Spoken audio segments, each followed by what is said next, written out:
Hey everybody, this is Mark here, of course, and I say of course, some of you may not know me, at least know my face, but I'm in Penang, Malaysia, one of my favorite places in all the world. I'm hoping that you can hear me, but Penang is a tropical paradise, no doubt.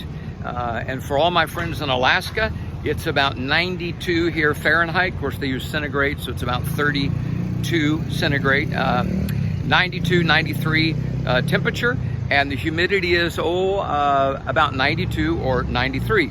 So all my friends in Alaska, I'm sending you some warm weather, and even in the lower 48 where you all have been getting hit by cold weather and snow, here I am over here basking in the sunshine and enjoying the palm trees and every other kind of a tree and bird and animal you can imagine here in this island paradise. But it's hard work, working for Jesus, and somebody's got to do it. Seriously though, I've been teaching young pastors throughout the island and having a great time, and especially at Excel Point Community Church, EPCC as they call it over here. Most everybody refers to churches by their initials. Interesting tradition. But nonetheless, these are great young leaders. Most all of them are young, some of them the same age as my own older grandchildren. But I love it, and they'll be going with the message of grace long after I've gone to be with Jesus. I have today off, so I'm walking around in my Hawaii t-shirt and sweating, but enjoying the sunshine and the warm air.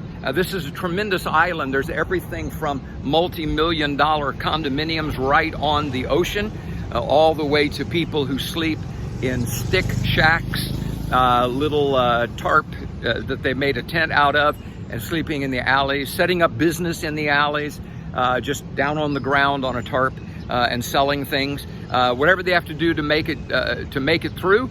But the amazing thing is, most of the people here are happy rather than sad. Most of the people here do not feel sorry for themselves. How different is that compared to America?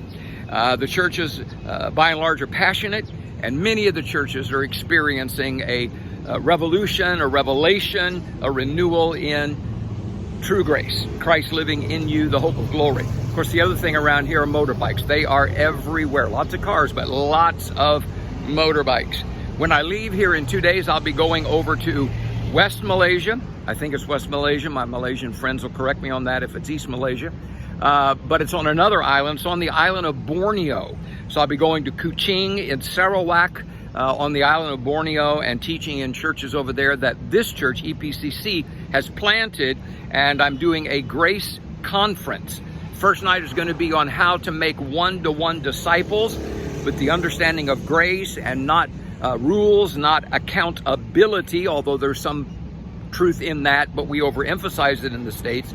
Rather, encouraging people to put their faith not in their own willpower or their own passion to do good, but to fall passionately in love with Jesus and let the power of His Spirit change us from the inside out. And then teaching a group of pastors all day the next day on New Covenant grace. What is it? How to live in it? How to encourage people to grow in it? And then I'll be coming back here, meeting with some more pastors, and then flying home.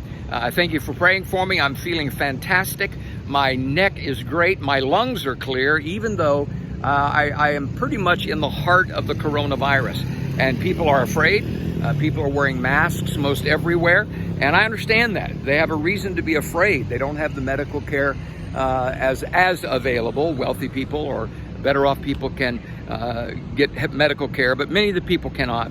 And there's people here from every background, every ethnicity. It's an amazing place. If you get a chance, you ought to come, but to share Jesus when you do. Have lunch with a Buddhist, eh? Bye-bye.